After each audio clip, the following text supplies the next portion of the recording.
When the sun slipped beyond the hills of ancient Rome, the city did not simply vanish into silence. The day's clamor, the merchants shouting in the forum, the rattling of wagon wheels on cobblestones, the distant roar of the Colosseum faded, but in its place came another kind of life. Night belonged to shadows, to uncertainty, to the fear that lay in every alleyway. And yet, against this heavy darkness, there was always the soft defiance of flame. Tiny sparks, fragile though they were, offered both safety and meaning. In a city where more than 1 million people lived shoulder to shoulder, light was not a luxury, it was survival. For the Romans, fire was more than a simple element. It was sacred, bound to gods and destiny. The Vestal Virgins guarded an eternal flame in the Temple of Vesta, a fire that symbolized Rome's heartbeat. In homes, smaller fires flickered in household shrines, where families prayed to the Lares and Penates, the guardians of domestic life. Yet outside these sacred spaces, ordinary Romans needed something practical, something they could hold in the palm of their hand to ward off the long night.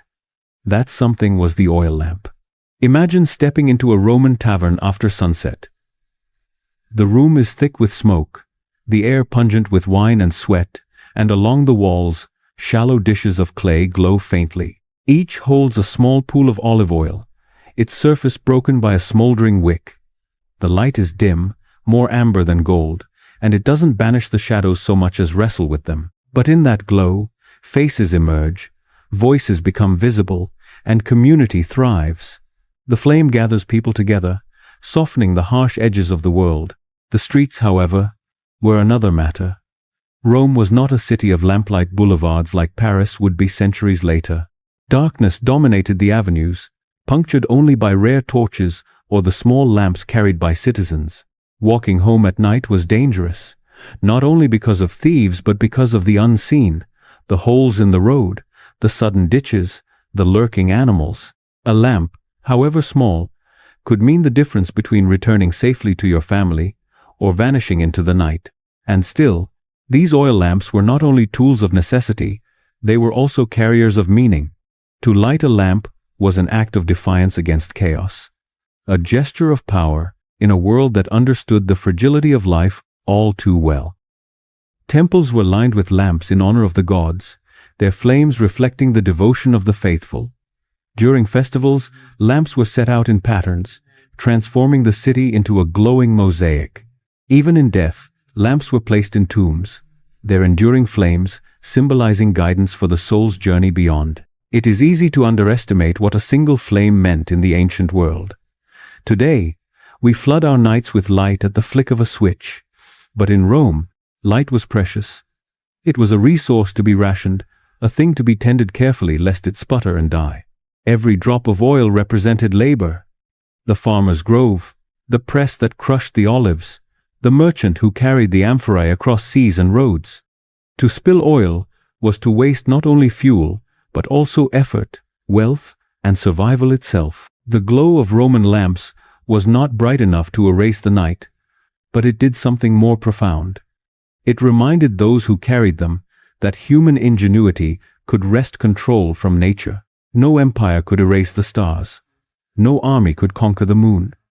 But a person with a small clay lamp could push back the shadows a little further, for a little longer. And that, in its quiet way, was power. This was the paradox of Roman light, fragile, yet enduring. Each flame was a heartbeat in the dark, easily extinguished, but multiplied 1,000-fold. They kept Rome alive after dusk. To stand in the night with a lamp was to feel both vulnerable and invincible at once. To hold in your hand the same force that guided gods and empires. That small, trembling flame was not just illumination. It was civilization itself. If you were to hold a Roman oil lamp in your hand today, it might surprise you with its weight, its detail, and its quiet intimacy. Many were no larger than the palm, small enough to slip into a traveler's bag or sit unnoticed on a household shelf. Yet within these modest objects lay centuries of craft and design, perfected until the very shape of the lamp seemed to anticipate the needs of its owner.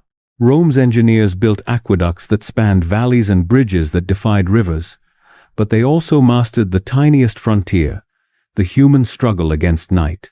The most common material was clay. Craftsmen poured wet clay into molds, often in great numbers, then fired them until they hardened into vessels, ready to hold oil. These molds became canvases for expression. Some lamps bore simple geometric patterns, while others carried images of gladiators mid-battle, of gods and goddesses watching from Olympus, even of lovers entwined in scenes both sacred and profane. A lamp could be an object of devotion, a token of entertainment, or a whisper of desire. To light it was not only to push back the dark, but to invite meaning into the space. Bronze lamps, rarer and more costly, were reserved for wealthier households or public spaces of importance. Their surfaces gleamed and endured, and some were fashioned into shapes of animals or mythological creatures, their flames sprouting like breath from the mouths of lions or serpents. The lamp was no longer just a vessel. It was an artwork, a conversation with the divine and the imaginative. But beyond decoration lay function. Roman lamps often featured multiple nozzles, each holding a separate wick. One lamp might cast 2, 3, or even half a dozen flames at once, magnifying its reach. In a time when light was rationed, this was no small innovation. The careful shaping of the nozzle ensured that the oil burned steadily, neither flooding the wick nor starving it. Engineers of light, though they had no modern chemistry, learned through centuries of observation the delicate balance between air, oil, and flame. The choice of fuel was just as critical. Olive oil dominated, its slow, steady burn, producing far less smoke than resinous alternatives. It was abundant across the Mediterranean, linking lamplight directly to the rhythms of agriculture and trade. Every amphora carried across the sea was not only food, but fuel, not only nourishment, but illumination. A poor family might light their lamp for only an hour before extinguishing it, saving oil for the next night. In wealthier homes, lamps burned longer, filling rooms with a golden haze that blurred the line between luxury and necessity. The wick, too, held secrets. Twisted from linen, papyrus, or wool, it had to draw oil steadily upward, neither drowning in fuel nor drying out too quickly. The wrong wick could mean a flame that sputtered, smoked, or died. The right wick could keep a room alive for hours. Even here, in this narrow strand of fiber, Roman ingenuity turned survival into an art. Archaeologists have uncovered lamps in astonishing numbers, tens of thousands scattered across villas, tombs, military camps, and marketplaces. Each carries the fingerprint of its maker and the story of its owner. In Pompeii, frozen beneath volcanic ash, lamps sit exactly where they were last placed 2,000 years ago, as if waiting for their flames to be rekindled. In the catacombs beneath Rome, lamps accompanied the dead, their soot marks still etched onto the stone ceilings, traces of gatherings that once whispered prayers by faint light. What is striking is the scale. Rome did not just produce lamps, it produced them by the millions. Workshops specialized in molds, copying designs that spread across the empire. A pattern born in North Africa might glow in a villa in Gaul. A lamp cast in the eastern provinces could find its way to a Roman legionary's tent on the Rhine. In this way, the empire's reach was mirrored in its light, each flame a fragment of a vast system of exchange. Yet the lamp was always intimate. Unlike the grandeur of aqueducts or the permanence of stone roads, the oil lamp belonged to the human hand, to the flicker beside a bed, the glow on a child's face as a story was told, the soft halo in which a scholar unrolled a scroll deep into the night. These small flames revealed Rome's most private world, the one beyond the eyes of history books, the world of quiet evenings, of whispered prayers, of lives lived in the fragile circle of light. The Roman lamp was never just an object of utility. Its glow seeped into the rituals of daily life, shaping the rhythms of a civilization. In temples, rows of oil lamps mirrored the stars, each flame an offering to gods who were believed to watch from the heavens. In the home, lamps flickered in front of shrines to household spirits, binding families together in a shared circle of faith. In the streets, though scarce, Their light guided the cautious, casting long shadows against the stone walls of a city that seemed never to sleep. Every flame was a reminder that even in darkness, Rome could impose its will upon the world. But this was not an invention born in isolation. Long before Rome, the Egyptians had burned simple oil lamps, and the Greeks fashioned vessels for light with elegant symmetry. What the Romans did was transform these traditions into something larger, more enduring, and infinitely more widespread. They industrialized light. With clay molds, mass production, and empire-wide trade, Rome turned an intimate necessity into a universal symbol of its reach.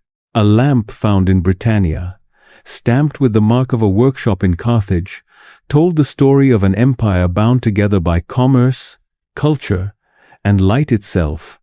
This quiet technology touched every layer of Roman society. In the grand halls of the elite, bronze lamps shone in elaborate designs, their flames mirrored in polished marble floors. In the cramped quarters of the poor, a simple clay lamp struggled against the dark, perhaps lit only for an hour, before being snuffed out to save precious oil. Soldiers carried lamps into distant camps, their flames fragile reminders of home. Even the dead were given light, lamps placed in tombs to accompany them into eternity. In this way, the lamp bridged not only distance, but also the realms of the living and the departed. And yet, for all its presence, the Roman lamp was vulnerable. Its flames could never compete with the sun, never match the enduring glow of modern electricity. When Rome fell, the infrastructure that had supplied olive oil in abundance fractured, and with it, the steady spread of lamplight. Europe entered long centuries where darkness returned to claim its place, where the night belonged once more to uncertainty. Only with the arrival of gas lamps in the 18th century and electricity in the 19th would humanity again begin to master the night on such a scale. Still, Rome's light has not truly gone out. Archaeologists uncover lamps in astonishing condition, their surfaces still etched with patterns, their nozzles blackened from ancient flames. Some are found in the catacombs, soot still clinging to ceilings where early Christians gathered in secret. Others rest in museums, their shapes unchanged, waiting for a spark that will never come.